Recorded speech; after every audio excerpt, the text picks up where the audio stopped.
Good morning বন্ধুরা, সকাল সকাল চলে আসলাম আম দই রেসিপি নিয়ে। দই কিন্তু মোটামুটি আমরা বাঙালিরা সবাই খেতে ভালোবাসি, তবে তার স্বাদটা যদি একটু চেঞ্জ করা হয় তবে কেমন হয় বলো? তার জন্য আমি নিয়ে এসেছি আম দই রেসিপি। আর আপনারা যদি এইভাবে ঘরে দই পাতেন তবে আপনারাও কিন্তু এরকম সুন্দর পারফেক্টভাবে দই পাততে পারবেন। তার জন্য কিন্তু আমার ভিডিওটি সম্পূর্ণ দেখতে হবে, একদমই স্কিপ না করে। তাহলে চলো ভিডিওটা শুরু করা যাক। আমি এখানে একটা আমের পাল্প বের করে নিয়েছি আর মিক্সিতে একদম স্মুথ পেস্ট করে নিয়েছি। এবারে আমের পেস্টটাকে আমি একটু জাল দিয়ে নেব। এটাও কিন্তু একটা টিপস, অনেকে কিন্তু এই আমের পাল্পটা ডাইরেক্ট ইউজ করে, বাট আমি কিন্তু ডাইরেক্ট ইউজ করছি না। এই আমের পাল্পের মধ্যে কিন্তু একটু জলাভাব থাকে, সেই এক্সট্রা জলটাকে কাটানোর জন্য আমি এভাবে একটু জ্বালিয়ে নিচ্ছি। আর এখানে আমি একটু চিনিও ইউজ করলাম, যাতে কোনো রকমভাবেই আমের পাল্পের মধ্যে টক ভাবটা না থাকে। তার জন্য আমি এই চিনিটা ব্যবহার করলাম। আপনারা কিন্তু এই টিপসটা অবশ্যই খেয়াল করবেন।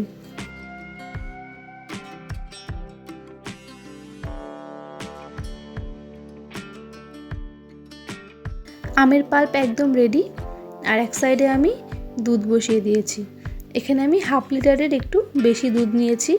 আর দুধটাকে ভালো মতো ফুটিয়ে আমি অনেকটাই কমিয়ে আনবো। আমি কিন্তু এখানে আমুলের মিল্ক ব্যবহার করেছি, আপনারাও কিন্তু একটু ফুল ক্রিম মিল্কই ব্যবহার করার চেষ্টা করবেন। দুধটাকে কিছুক্ষণ জাল দিয়ে দেওয়ার পর দেখতেই পাচ্ছ দুধের ওপর কিন্তু একটা সর পড়ছে। আর এই সরটাকে আমি তুলে নিয়ে একটা আলাদা পাত্রে রেখে দিচ্ছি। এরকম করে আমি 2 থেকে 3 বার এই সরটা আমি তুলে নিয়ে রাখবো। এটা আমি পরে ইউজ করব।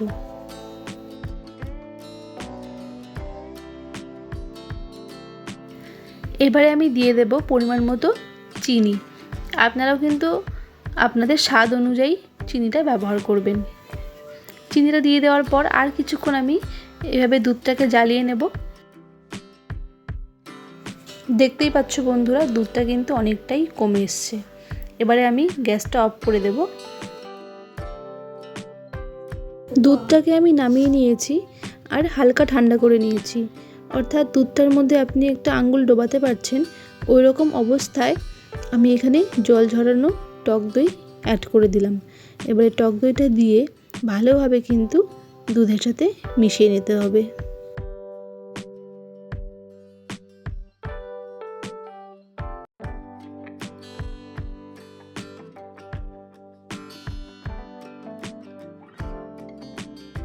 এবারে আমের পাল্পটাও আমি অ্যাড করে দিলাম। এবারে আবারও ভালোভাবে মিশিয়ে নিতে হবে। আর আমের পাল্পটা দেওয়ার পর কিন্তু দেখবেন বেশ সুন্দর একটা কালারও চলে আসবে, কোনো রকম কালার অ্যাড করারও প্রয়োজন নেই। আর তখন যে আমি সরটা উঠিয়ে রেখেছিলাম সেই সরটাও আমি এখানে অ্যাড করে দিলাম। এই দুধের সরটা কিন্তু অ্যাড করার জন্য এই দইয়ের টেস্টটা কিন্তু আরও বেড়ে যায়। আপনারা কিন্তু এই টিপসগুলো ফলো করলে আপনারাও কিন্তু খুব সহজেই বাড়িতে এরকম টেস্টি দই পেতে নিতে পারবেন। এখনও কিন্তু অনেক টিপসই বাকি আছে, ভিডিওটা কিন্তু একদমই স্কিপ করবেন না বন্ধুরা, তাহলে কিন্তু আপনারাই মিস করবেন। তা দেখুন দই পাতার জন্য কিন্তু একদম রেডি।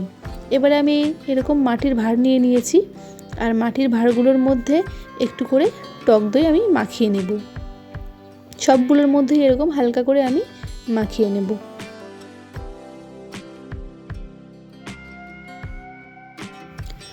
এবারে মিক্সচারটি সমস্ত মাটির ভাঁড়ে ঢেলে দেব আর একটু ওপর থেকে ঢালার চেষ্টা করবেন, তবে বেশ ভালো হয়।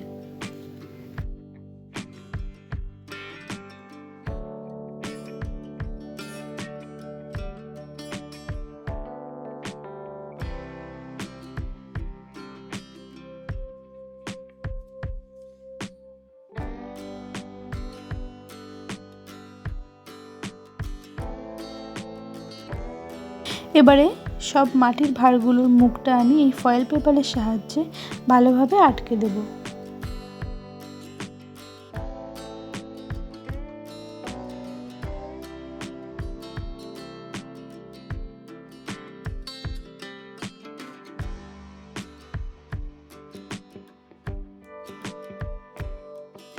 এবারে যেটা করব, একটা ফ্রাইং প্যান আমি গ্যাসের মধ্যে বেশ ভালোভাবে একটু গরম করে নেব। তারপর এই গরম প্যানের ওপর আমি একটা সুতির মোটা কাপড় ভাঁজ করে দিয়ে দিলাম। তারপর একে একে সমস্ত মাটির ভাঁড়গুলো এইভাবে আমি রেখে দেব।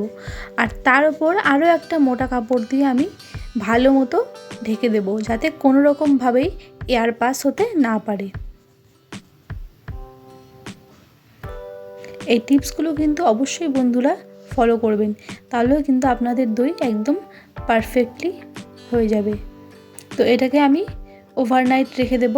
আর এমন জায়গায় রাখতে হবে যাতে কোনো রকম নাড়াচাড়াও না হয়।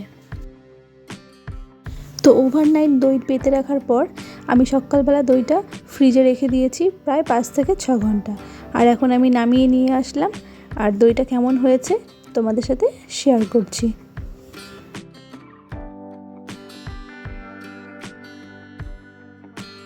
দেখুন, আমি কিন্তু একদম কাট করে দেখিয়ে দিচ্ছি, দইটা কিন্তু একটুও নড়ছে না বা পড়ছে না। তার মানে বুঝতেই পারছেন দইটা কত সুন্দর বসেছে। আর টেস্টের কথা বলি, খেতে কিন্তু অসাধারণ হয়েছিল।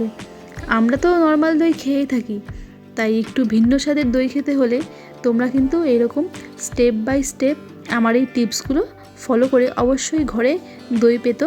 তোমাদের দইও এরকম পারফেক্ট দই হবে। তাহলে বন্ধুরা, আমার ভিডিওটা কেমন লাগলো কমেন্ট বক্সে কিন্তু কমেন্ট করে অবশ্যই জানিও। আর ভালো লাগলে লাইক করতে ভুলো না। আর আমার চ্যানেলটাকে অবশ্যই সাবস্ক্রাইব করে দিও।